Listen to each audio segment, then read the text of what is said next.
Bueno, estamos de regreso para continuar con el material de la clase. Les había ofrecido mostrarles la segunda o el otro video, entonces voy a empezarles bien mostrándoles el video que les había ofrecido, ¿no? Era, que ya lo encontré. Pongan en silencio el reproductor para que puedan escuchar con calma. Entonces, esto es otra historia de lo que ocurrió también ya hace algún tiempo atrás y que dio el inicio de lo que es el código o la ley de la seguridad de los trabajadores, ¿no? Una cosa es lo que ocurrió en el 1 de mayo. En el 1 de mayo dio la vuelta al mundo en donde se establecieron los derechos de los trabajadores. En cambio, acá esto es lo que dio el inicio para lo que es la normativa que regula cuáles son las condiciones en las que debe trabajar un empleado. Entonces, o un trabajador. Entonces, ahí atención al video.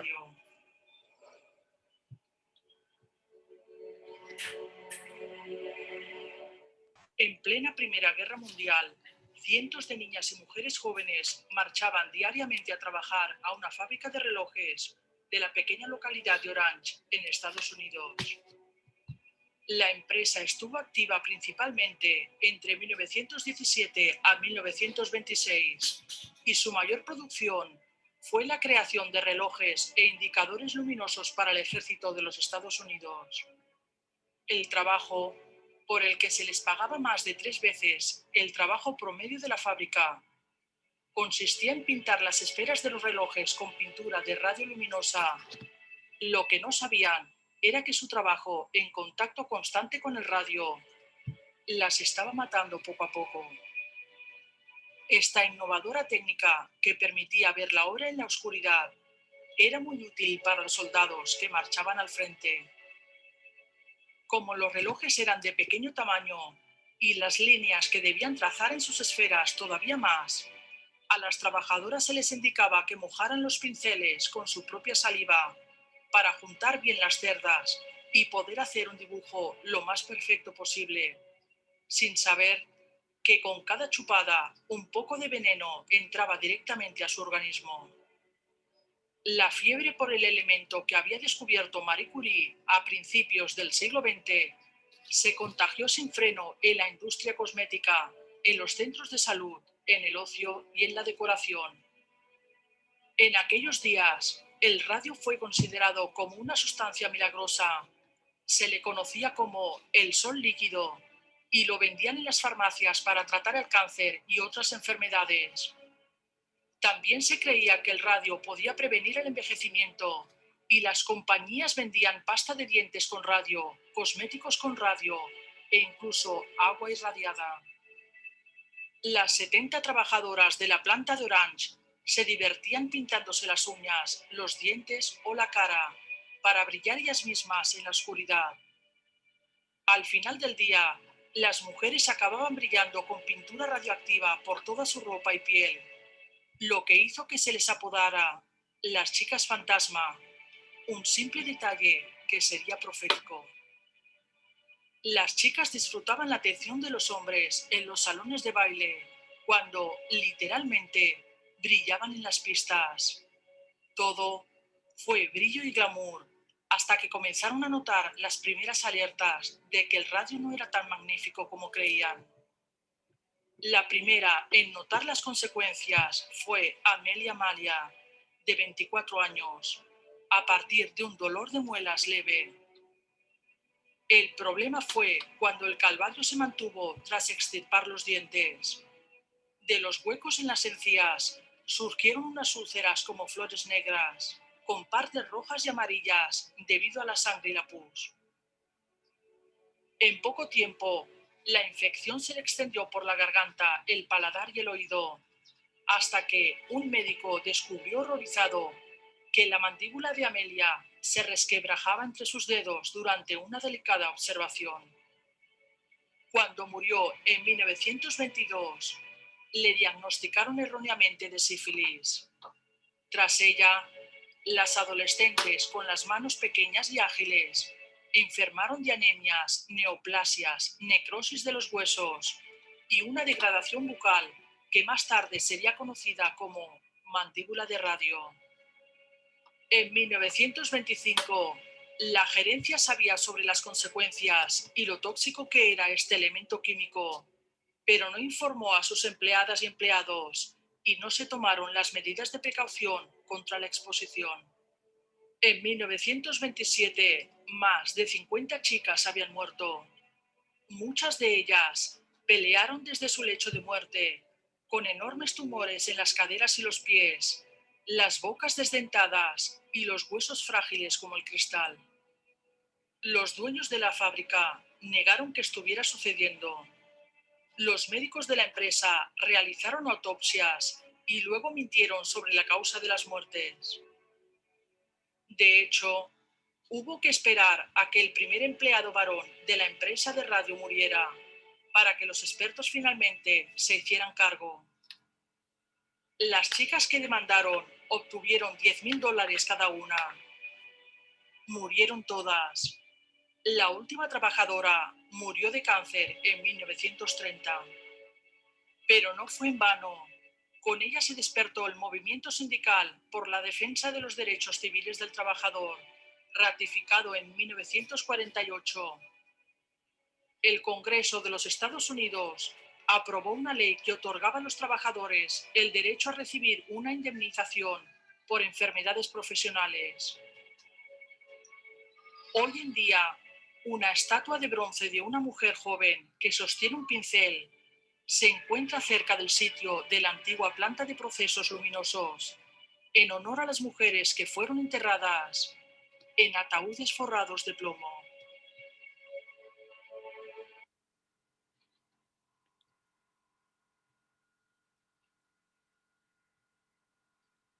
Bueno, ahí estaba el video que les había ofrecido de otro caso en el que se expone, sí está grabando, sí está grabando, ya, entonces ustedes pueden observar o pudieron observar en ese video de que como acontecimientos que marcan periodos de, de expresiones o de situaciones sociales, cómo afectan tan drásticamente y marcan el proceso de la historia con respecto a la normativa de las leyes.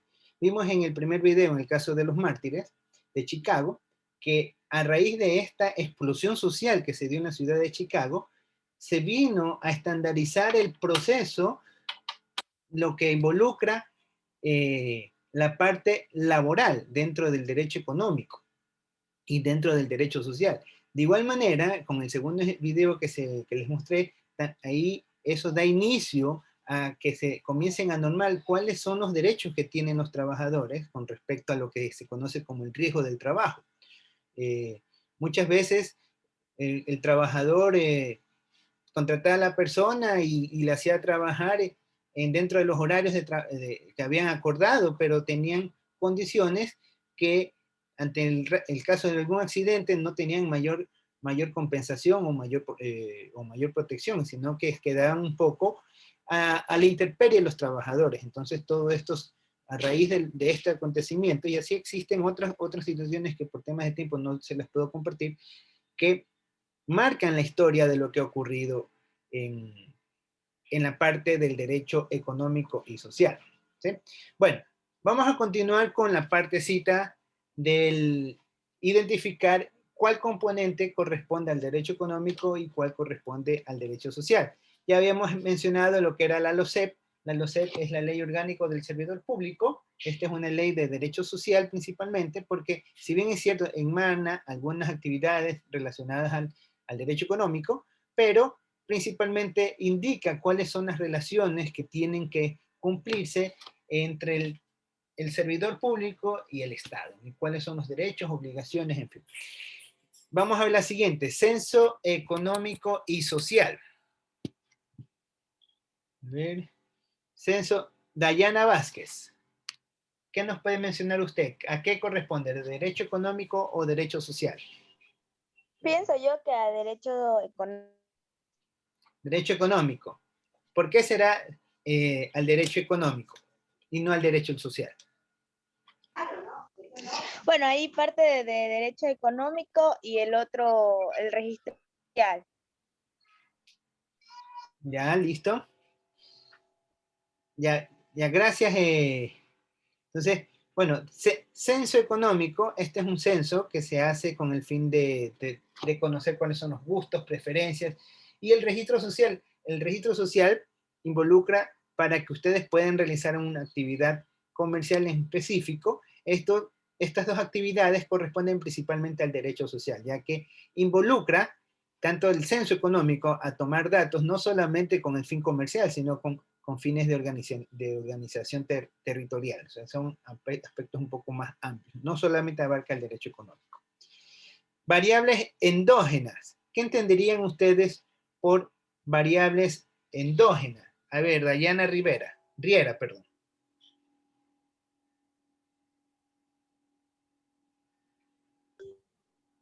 Disculpe, economista, no le logré escuchar, mi internet está un poco... ¿Qué nos puede mencionar usted? Variable endógena. No, perdón, GAT. Los GAT. Toca los GAT. Los GAT, ¿a qué corresponde? ¿A derecho económico o derecho social? ¿O corresponderá a los dos? No estoy equivocada, creo que son autónomos descentralizados. Exacto, gobierno autónomo descentralizado, esos son los GAT. Se trata del derecho económico. Derecho económico, ¿ya? Sí. No, bueno, gracias Dayana Herrera. Entonces, esto más corresponde al derecho social, ya que aquí los GAT lo que hacen es estandarizar cómo se va a comportar la sociedad dentro de su jurisdicción. Es decir, si van a vivir en una casa y van a hacer una construcción, bajo qué normas puedes construir, si vas a tener un parqueo, cómo va a estar los horarios de recolección de basura, sí, entonces tiene que ver principalmente sobre el derecho económico, pero también involucra materia de derecho, principalmente sobre el derecho social, pero también involucra actividades sobre el derecho económico.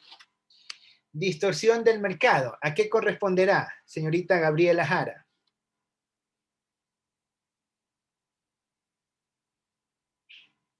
Señorita Gabriela Jara. Y aquí diciendo que lo bajen en el... ¿A cuál corresponderá, derecho económico o derecho social?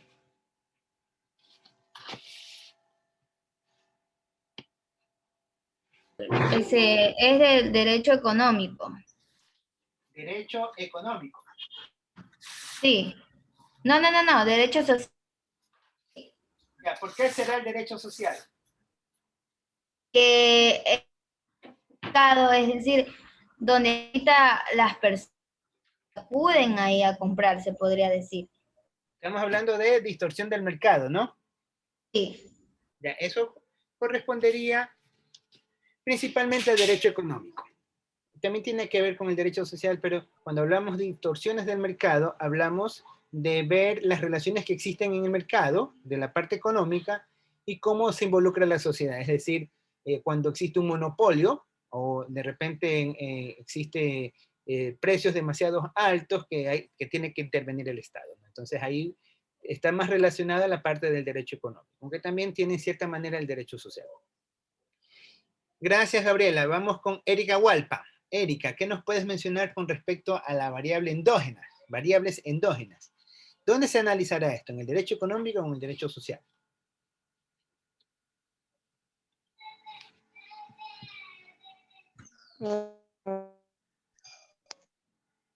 O social. Derecho social, dice usted. ¿Ya? Y José Barahona, ¿en dónde será? Variable endógena. ¿Y la variable exógena qué también será? ¿Derecho económico o derecho social? ¿Cómo será ahí? José.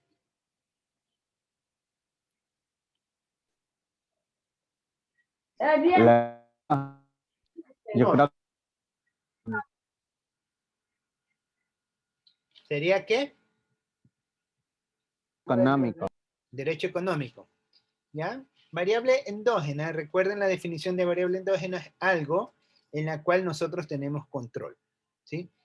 Y las variables exógenas corresponden a aquellas variables que no tenemos control. Entonces, cuando hablamos de variables endógenas, en lo económico, nosotros tenemos control de la parte económica, se va a referir principalmente a derecho económico, y en las variables exógenas también tiene que ver algo con el derecho económico, ¿no? Aunque también más se enfoca al derecho de tipo social.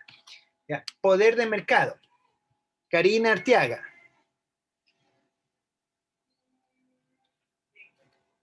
Karina Arteaga. Derecho económico. Sí, derecho económico. Sí, correcto. Corresponde al derecho económico.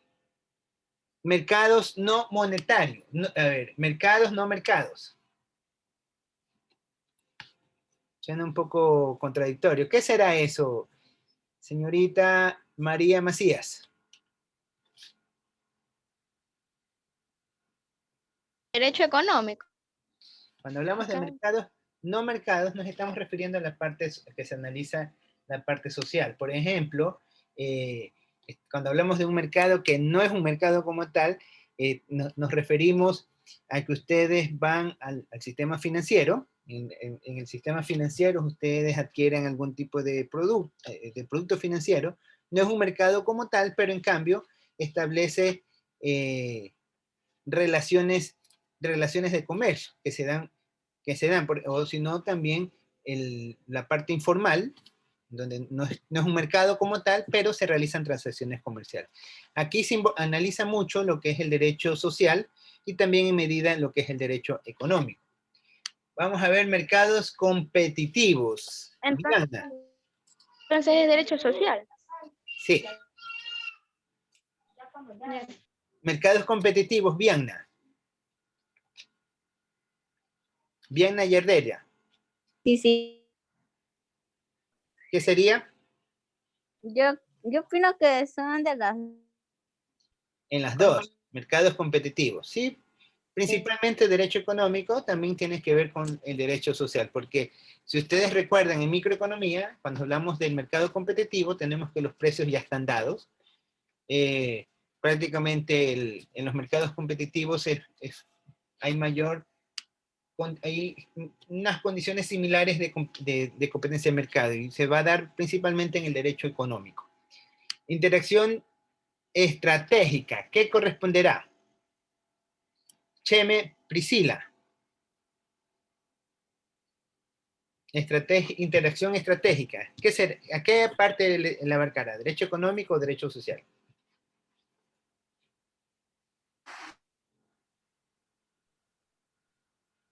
Económico. Derecho económico. Aquí interviene tanto al derecho económico como al derecho social, porque la interacción estratégica hace estrategias en la parte de mercados, pero también en actividades que no tienen que ver nada sobre el mercado. Por ejemplo, si ustedes hacen una actividad de casa, netamente de casa, o están siguiendo un proceso judicial que no tiene nada que ver con el comercio, ustedes necesitan tener una iteración estratégica, o sea, una planificación previa para poder continuar con los procesos. Entonces, esto sería un híbrido entre los dos. Bienes deseables y no deseables para el Estado. Jofre, ¿qué nos puede mencionar usted?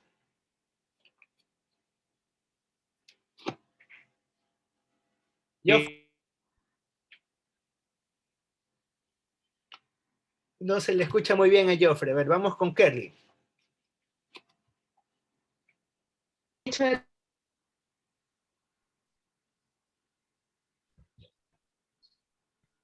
¿A qué corresponderá? ¿Derecho económico o derecho social?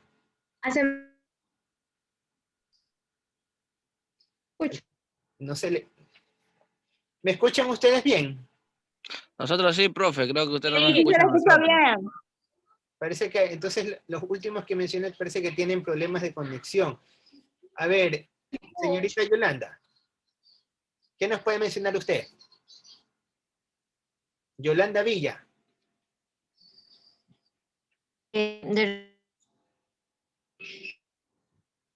No le escucho. Vamos con Joana Zambrano.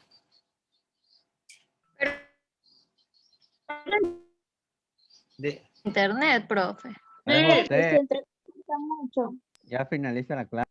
Ya quieren. Bueno, Sí. ya quiere que se le acabe la clase, todavía falta. Tenemos que recuperar la semana que pasó por el feriado. Bueno, bienes deseables y no deseables. Entonces, estos, cuando hablamos de bienes deseables y no deseables para el Estado, hace referencia al derecho social, principalmente, ¿ya? Vamos a continuar viendo lo que es el derecho económico y el manejo de la economía. En esto, a ver, ayúdeme con la lectura. Fiorella, ayúdeme con la lectura. Oh, Economía.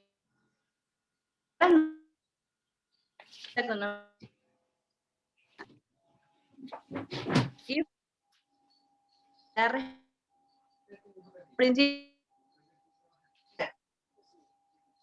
economía del mercado propenderá a conseguir un proceso de mejoramiento y progreso de los ecuatorianos. La acción de la comunidad y la ¿Ya? Bueno, entonces tenemos el derecho económico y el manejo de la economía. Entonces aquí vamos a ver, consiste en configurar las normas fundamentales sobre el manejo de la economía. La constitución precisa de lo que abarca esto, ¿no? La organización y funcionamiento de la economía, esta deberá corresponder a los principios de eficiencia. ¿Me escuchan? Es su internet, profe, creo, de lo Sí, que no nos parece- escucha. Parece que, no sé, hubo... Sí, no sé qué pasaría. No sé qué pasaría con esto, bueno. No sé. ¿Me escuchan? sí, son señales. Sí, sí, conexión a internet. Bueno, vamos a continuar. Entonces estábamos hablando del derecho económico y manejo de la economía. La organización y funcionamiento de la economía deberá responder a los principios de eficiencia y justicia social. El desarrollo en el sistema de economía de mercado propenderá a conseguir un proceso de mejoramiento y progreso integral de todos los ecuatorianos, y la acción del Estado tendrá como objetivo hacer equitativa la distribución del ingreso y la riqueza en la comunidad. Entonces, seguimos. Esta partecita, no mercados, cuando nos referimos a no mercados, estamos haciendo referencia a aquellos que tienen que ver como delitos, accidentes, lo que es responsabilidad civil, matrimonio, lo que es contaminación, procesos jurídicos, procesos políticos y actividades que no están relacionadas específicamente al comercio, ¿no? Entonces eso, para que tengan en cuenta a qué se refiere cuando estamos hablando de un no mercado, ¿no? Entonces aquí es la misma definición: derecho no mercado, delitos, accidentes, responsabilidad civil, matrimonio, contaminación, procesos jurídicos y políticos, entre otras actividades que no se enmarcan en un mercado. Vamos a continuar con la siguiente. A ver, ayúdenme con la lectura.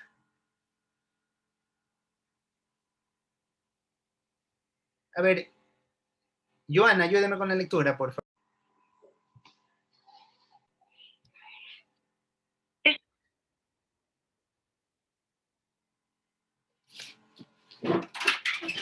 ¿Qué pasó? ¿Apagó el internet?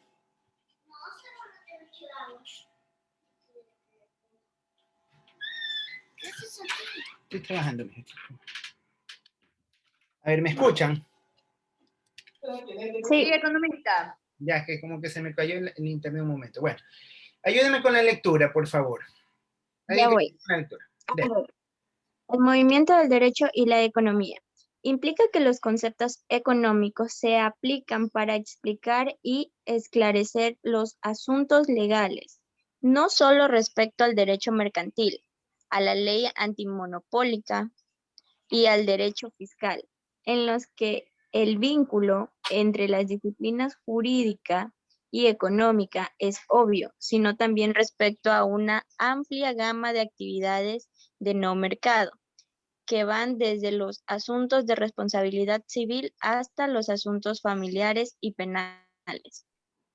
Listo, gracias, Joana. Entonces aquí ustedes pueden leer de que cuando hablamos de lo que es el movimiento del derecho y la economía, no es sino otra cosa de cómo se enmarca la ley del derecho, es decir, todas las leyes que tenemos, y cómo es su incidencia o cómo es su aplicación en la economía. Vamos a ver ahora un nuevo tipo de derecho que ustedes ya algo deben haber escuchado, lo que se conoce como el derecho internacional. ¿Sí? ¿Me ayuda con alguien que me ayude con la lectura, por favor?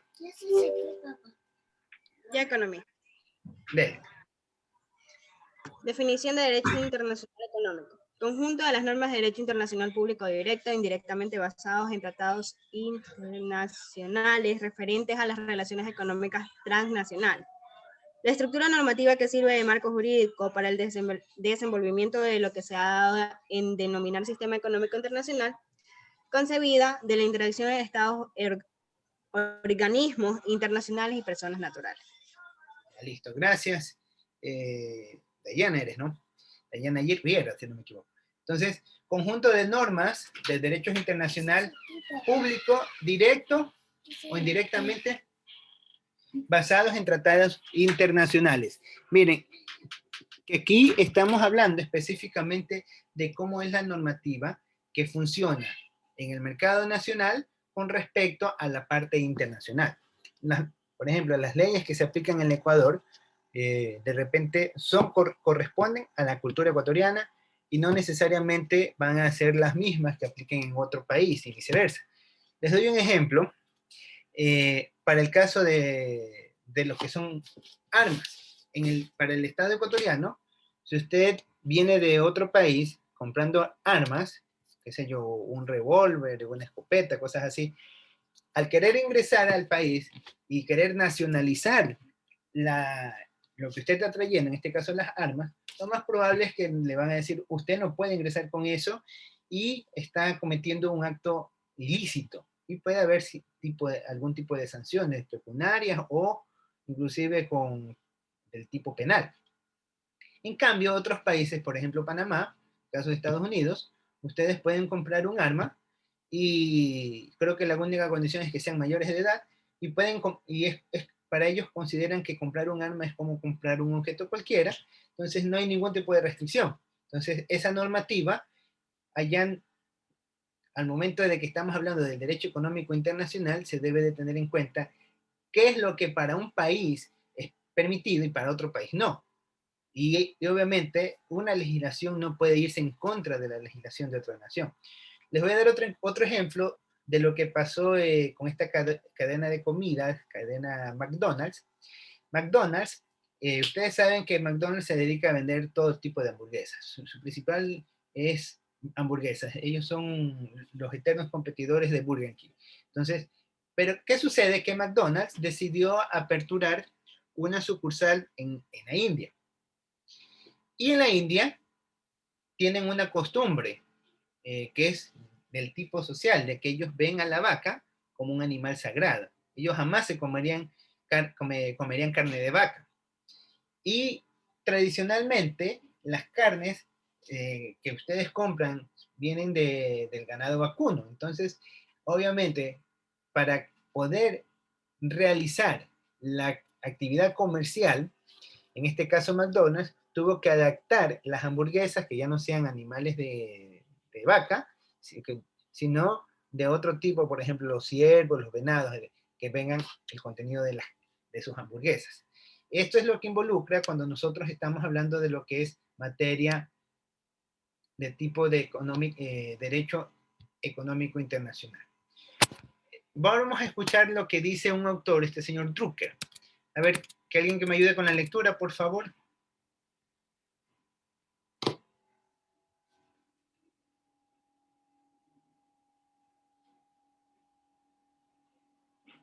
A ver, Alexandra, ayúdenos con la lectura. A ver, Kevin, ibas a leer, dale tú, Kevin. Sí, el Estado Nacional es una unidad, pero que cada vez el poder de toma de decisiones está pasando a lo que constituye la segunda unidad. La región Unión Europea, Mercosur, la tercera unidad, responde a una genuina y autónoma economía mundial del dinero, del crédito y de los flujos de inversión. Ya listo. Aquí él nos da una definición de lo que es el derecho económico internacional y que cómo se han asociado, se han agrupado determinados medios para lo que es la producción de los bienes a través de los distintos países que hay en el mundo. Fuentes y áreas del derecho internacional. Entonces nosotros vamos a tener que estas fuentes se derivan de los tratados y convenios internacionales, de lo que es el derecho consuetudinario. Este es un derecho en el cual se llegan a algunos acuerdos entre distintas naciones, los reglamentos internacionales, en el cual se han puesto de acuerdo determinados países y llegan a una legislación específica. Por ejemplo, el caso de Ecuador. Ecuador tiene doble tributación, convenio de doble tributación con países como España. Si ustedes tuvieron ingresos en España y pagaron los impuestos en España al venir a Ecuador, simplemente declaran que han pagado los impuestos en España, entonces ya Ecuador no les va a cobrar impuestos. O a su vez, si ustedes pagaron impuestos en Ecuador y van a España, en España no les van a cobrar más impuestos porque ustedes ya han pagado impuestos. En cambio, países como Estados Unidos, con Estados Unidos no tenemos convenio de doble tributación. Si ustedes realizan actividad comercial en Estados Unidos, pagan sus impuestos por allá, al entrar al territorio ecuatoriano, también les van a decir que paguen los impuestos, porque es dinero que proviene de una actividad económica, indistintamente que haya sido generada en Estados Unidos. Entonces, todas estas áreas se deben de tomar en consideración cuando estamos hablando de materia internacional. Tenemos la doctrina del derecho internacional, es decir, los casos, cómo se ven a través del mundo, a que cómo se ven con respecto a la fuente nacional. No es lo mismo la ley nacional que la ley internacional, y lo mismo lo que corresponde a jurisprudencia, doctrina y equidad. ¿Sí? Entonces, fuentes y áreas del derecho económico internacional. Ahora las áreas de desplazamiento. A ver, ¿quién me ayuda con la lectura? A ver, señorita Gabriela, ayúdenos con la lectura. Ya, economista. Fuentes y áreas del derecho económico internacional. Áreas del desplazamiento. A. Transacciones en el comercio de bienes y servicios. Transacciones o el flujo de recursos financieros. Transacciones o intercambio de conocimientos y tecnología. D. Uso y explotación de recursos naturales de agentes económicos nacionales de otros estados. E. Relaciones conjuntas entre empresas de diferentes estados. F. Circulación internacional y transnacional de recursos humanos. Gracias. Entonces, bueno, aquí nosotros podemos encontrar cuáles son las áreas, o cuando hablamos de las áreas, en qué se va a relacionar, ¿no? Principalmente entre lo que son transacciones, todo tipo de transacciones que se realicen entre las naciones. Tenemos acuerdos comerciales entre distintos países, en donde se permite el flujo de bienes, aunque no se permite el flujo de personas. Tenemos transacciones que hablan sobre recursos financieros, términos de intercambios generales, en fin, todo lo que involucre tener algún tipo de intercambio. Por eso se llama área de desplazamiento. Vamos a ver otras definiciones de lo que es el derecho interno, de lo que es el derecho internacional. Aprender un poco estas definiciones, aunque ya en su concepto, su texto lo dice de alguna manera. Derecho interno hace referencia a lo que es una nación como tal, y el internacional a la relación entre dos o más naciones. A ver, ayúdanos con la lectura. Kerly, ayúdanos con la lectura, por favor. Conceptos económicos. Derecho interno. Rige la relación entre los individuos, organismos y entidades de un mismo Estado. Derecho internacional. Rige las relaciones de los Estados entre sí y de los súbditos de diferentes Estados. ¿Ya? Aquí el término súbditos hace referencia porque el término derecho viene de la época de la realeza, ¿no? Donde ellos establecían las leyes los reinados. Entonces, y eso era para los súbditos las leyes, no para la parte de la autoridad.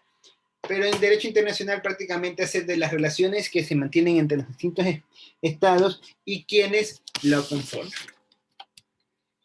Participación del Estado en la economía. Ahora vamos a un poco a conversar acerca de esta relación.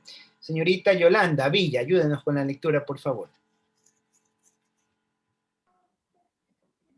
El Estado no puede colocarse en el limbo e indiferente a las actividades de índole público-económico, por mencionar las unidades de producción estratégicas, tales como las de la siderúrgica, eléctricas, telefónicas, transportes, entre otras, que condicionan el destino del mismo Estado. Motivación suficiente para que algunos teóricos sostengan que el Estado debe intervenir en la conducción, participación y dirección de la actividad política en la vida económica. Listo, gracias. O sea, aquí ustedes pueden ver de que el Estado tiene un papel importante, ¿no? Porque él es el que establece cómo son las relaciones comerciales para el tema de producciones estratégicas, como son las empresas eléctricas. Ustedes saben que en el Ecuador, quien tiene el principal manejo del componente eléctrico es el gobierno, porque son cantidades tan grandes de recursos de que un particular, es muy poco probable que cualquier particular pueda conformarse una industria de esta naturaleza. Entonces, a eso hace referencia a lo que es la participación del Estado en la economía, ya que este es el que da el impulso para las actividades económicas más importantes que se puedan dar en una nación. Ayúdeme con la lectura, José.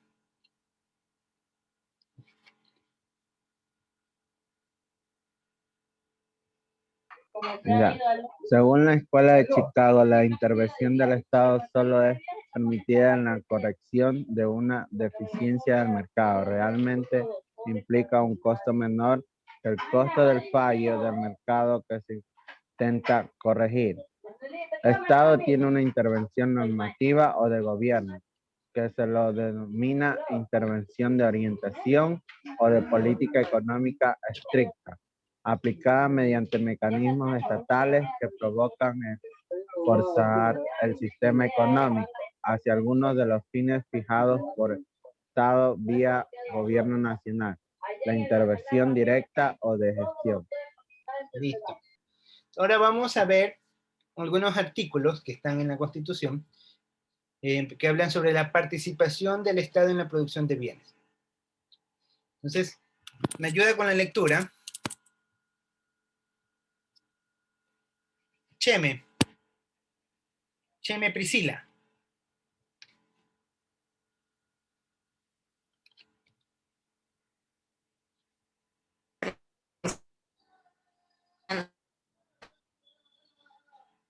A ver, no parece que no está. Bianna Mora.